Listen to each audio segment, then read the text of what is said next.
Senhores, bom dia a todos. Na aula de hoje, então, a gente vai discutir alguns aspectos, vamos começar a estudar sistemas de partículas. Essa abordagem ela vai ser bastante geral no início, então nós vamos ter uma notação um pouco pesada. Nós vamos apresentar alguns conceitos chaves para a gente entender o que são sistemas de partículas no final do dia e o que a gente pode saber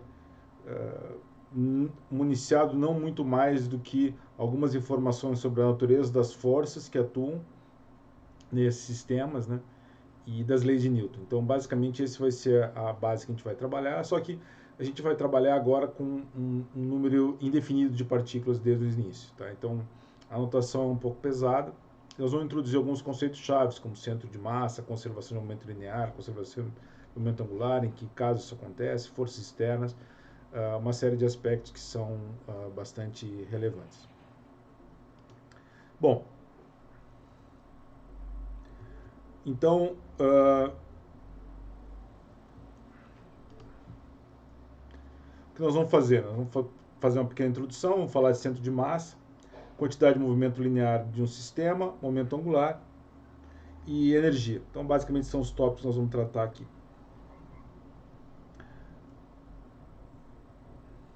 Então, o que é um sistema de partículas, né? Basicamente, né, são sistemas que são formados por muitas partículas e elas têm a característica fundamental de interagirem. Tá? Então, elas necessariamente têm que interagir umas com as outras através de forças. Que pode ser, por exemplo, a força gravitacional, uma força eletromagnética, e elas podem também estar sob ação de forças externas. Tá? Em alguns casos, essas distâncias podem ser aproximadamente constantes, como num corpo rígido, ou pode ser ainda fluidos, tá? Como um gás ou um líquido. Esse tipo de discussão vale para esses casos também. Tem outro tipo de objeto, né, que, por exemplo, são os plasmas, que também poderiam ser tratados por esse tipo de abordagem. Né? Plasma, em geral, nesse caso, é um fluido, né? Um fluido onde eu tenho cargas livres. Tá? Então, aí muda bastante a complexidade da descrição. Mas a ferramental, nós vamos falar que valeria para esse caso também. Bom, nós temos que fazer uma pequena discussão aqui sobre duas versões da terceira lei de Newton. A primeira delas é a seguinte, que as forças exercidas entre duas partículas alfa e beta entre si são iguais em magnitude e em sentidos opostos. Bom, o que é? Eu vou precisar usar isso muitas e muitas vezes aqui. Muitas e muitas vezes aqui. Então, assim, é importante entender que é esse F de alfa beta aqui. Tá? Esse cara aqui. Tá? Esse cara aqui. Então, F de alfa beta é a força entre a partícula alfa e a partícula beta, tá certo? Exercida pela partícula alfa sobre a partícula beta, tá? Então, alfa exerce uma força sobre beta e beta vai exercer uma força sobre alfa. Devido à terceira lei de Newton, eu tenho isso aqui, ó, que alfa beta igual a menos F beta alfa. Essa aqui é a versão fraca, tá? No sentido de que eu não exijo muita coisa para cá. Então, a maior parte das forças que nós conhecemos, né, elas são dessa natureza. Elas obedecem à versão fraca da terceira lei de Newton. Na versão forte, eu tenho a mesma coisa, que vão ser iguais em magnitude, sentidos opostos, e ainda por cima vão estar sobre a linha. Esse detalhe que é o importante. Existe uma linha aqui, ó, que vai de alfa até beta, e a força de alfa sobre beta e a força de beta sobre alfa estão sobre essa linha. Então aqui eu já tenho exceções. Tá? Então, por exemplo, nesse caso, forças coulombianas, ou seja, forças entre duas cargas aqui, forças elétricas em duas cargas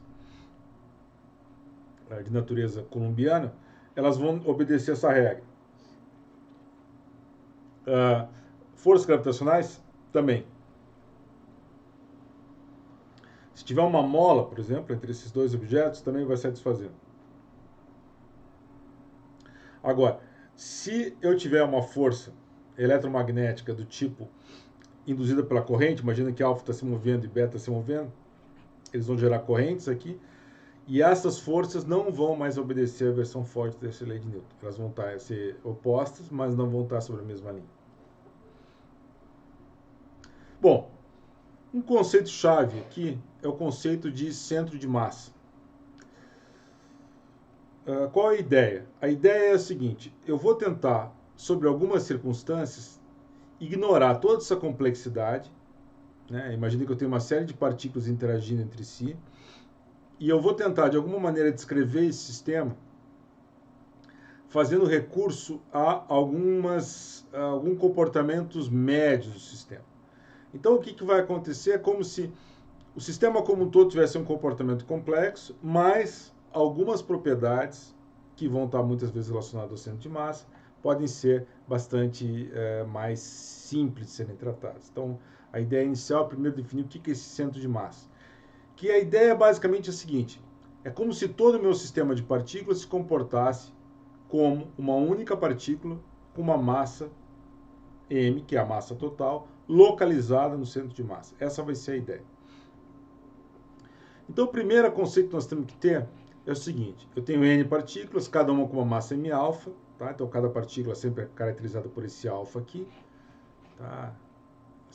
Essa quantidade aqui. A massa total vai ser dada por m, que é igual ao somatório de alfa alfa sobre m alfa aqui, né? Eu deveria escrever que alfa é igual a 1 até n, onde n é o número de partículas, tá certo? Esse n aqui, ó, tá? Só que eu não vou fazer isso, tá? Eu não vou fazer isso para não sobrecarregar a notação, que vocês vão ver, eu vou escrever muitos somatórios aqui, tá? Então, assim, por isso que o limite superior do somatório vai ser omitido, tá? Eu não vou considerar isso. Bom, então, primeiro, a definição. Eu vou notar o centro de massa com R maiúsculo aqui, né? Isso vai ser 1 sobre M, do somatório de M alfa sobre R alfa. Então, isso aqui essencialmente é uma média ponderada das posições, tá? É uma média ponderada pelo valor de cada uma das massas, certo? No caso contínuo, eu vou fazer a mesma coisa, só que eu vou ter uma integral aqui, tá? Sobre um determinado volume, V aqui que eu podia ter botado, que vai me dar, então, o centro de massa. É óbvio que essas duas formulações são parecidas, tá? A grande dificuldade é que, na maior parte dos casos práticos, é absurdamente chato calcular somatório sobre um número grande de partículas. Tá?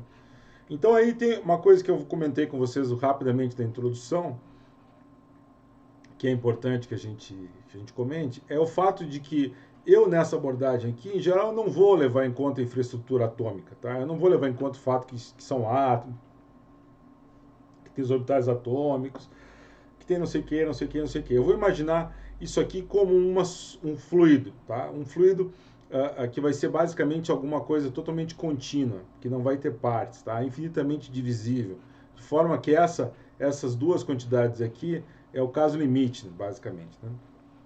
É como se eu tivesse um fluido perfeitamente distribuído aqui. Obviamente isso é uma aproximação, obviamente isso não vai funcionar em todos os casos, tem seus limites, tá? De aproximação. Começar a aproximar muito aqui, bom, tem uma série de questões que a gente poderia discutir. Mas, em geral, essas questões, elas não são relevantes porque eu vou estar considerando objetos macroscópicos, vendo eles a uma distância suficientemente grande e tudo mais.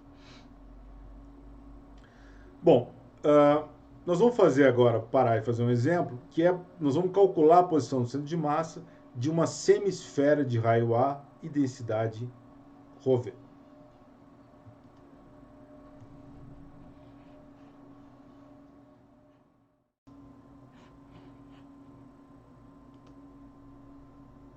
Bom, então com o primeiro exemplo a gente vai calcular o centro de massa de uma semisfera, tá?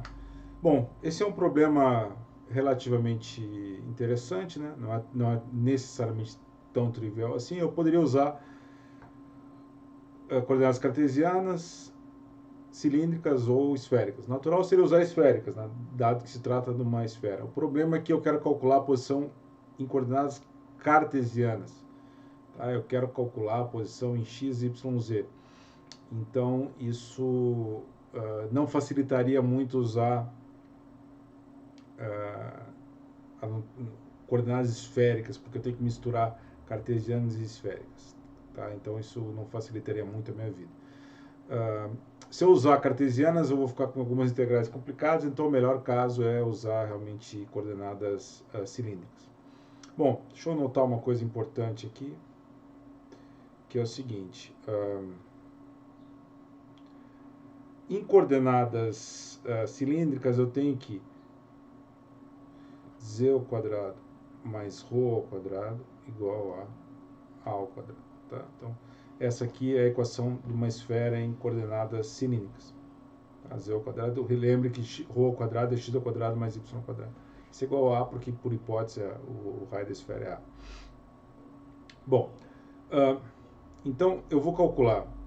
Eu tenho três coisas para calcular, né? Eu tenho que calcular Rx, Ry e Rz aqui. Tá? Então, vamos lá.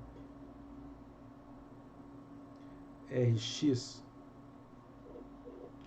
é a média aqui, ó, tá certo?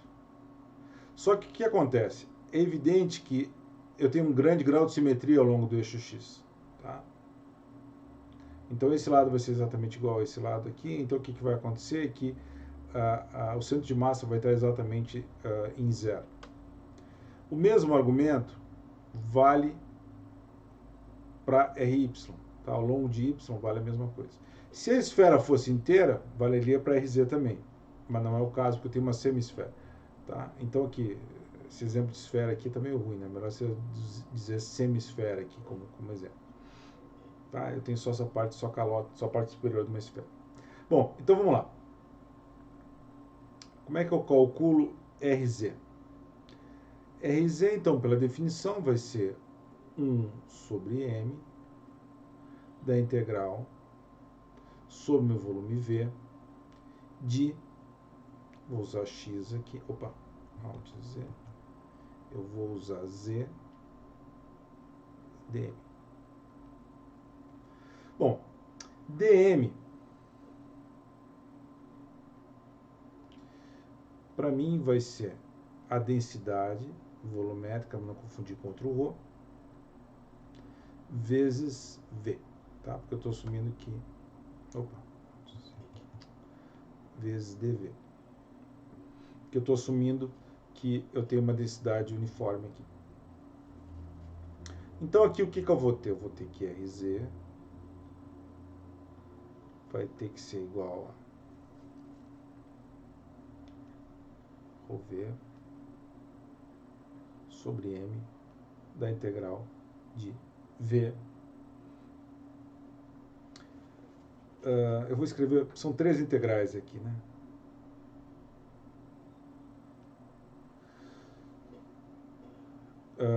Z vai ser Z, dV vai ser ρ, dρ, dθ, dz. Tá certo? Então, Z, a integral vai de 0 a A. Em θ, ela vai de 0 a 2π. E em ρ, ela vai de 0 até o valor limite aqui, tá? E esse valor limite, obviamente, depende da posição. Então, ela vai de 0. Para isso, eu vou usar essa condição aqui, ó, tá? Ela vai até raiz quadrada de A ao quadrado menos Z ao quadrado. Tá?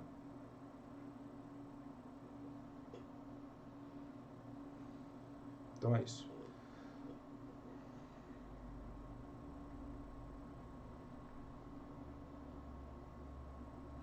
Z vai de 0 a A, de 0 a 2π. Rho vai de A ao quadrado menos E ao quadrado. Beleza. Bom, o que vai acontecer aqui? Quando eu integrar em relação a θ,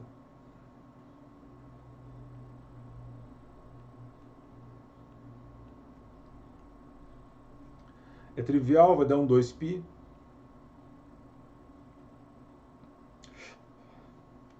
Eu tenho ρv aqui. Eu tenho m.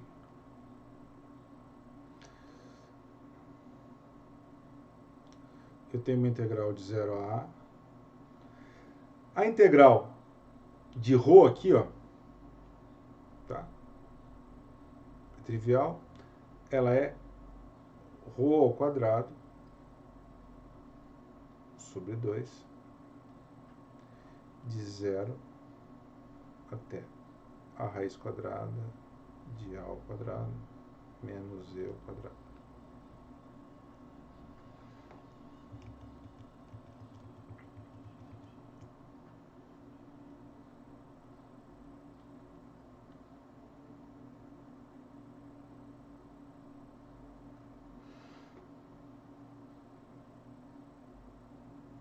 dz, tá certo? Que agora eu tenho que integrar em dz aqui. Bom, então, essa integral, ela vai ser 2π ρv sobre m. A integral de 0 a A, tem um 2 aqui, ó, que vai cortar com esse 2 que está aqui, ó. Só que ρ ao quadrado, vou botar um z aqui. Ρ ao quadrado vai ficar igual a ao quadrado menos E ao quadrado, então vai ficar A ao quadrado vezes Z menos Z ao cubo dz.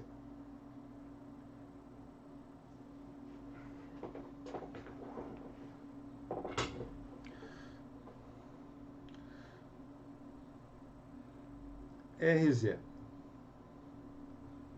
Então, vai ficar π ρv sobre m.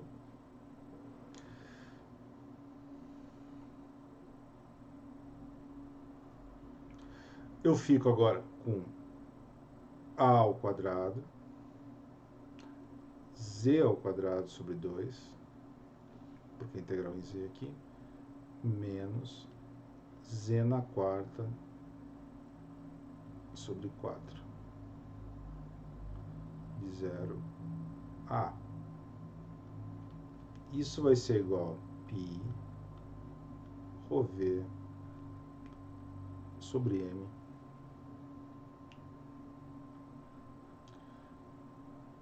A na quarta sobre 2 menos A na quarta sobre 4.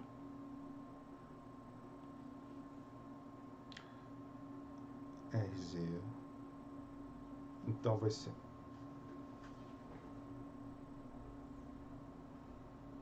π ρv A na quarta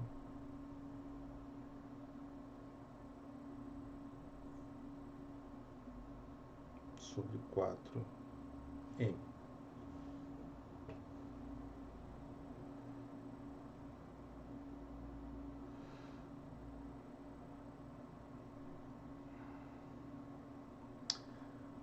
Mas eu tenho que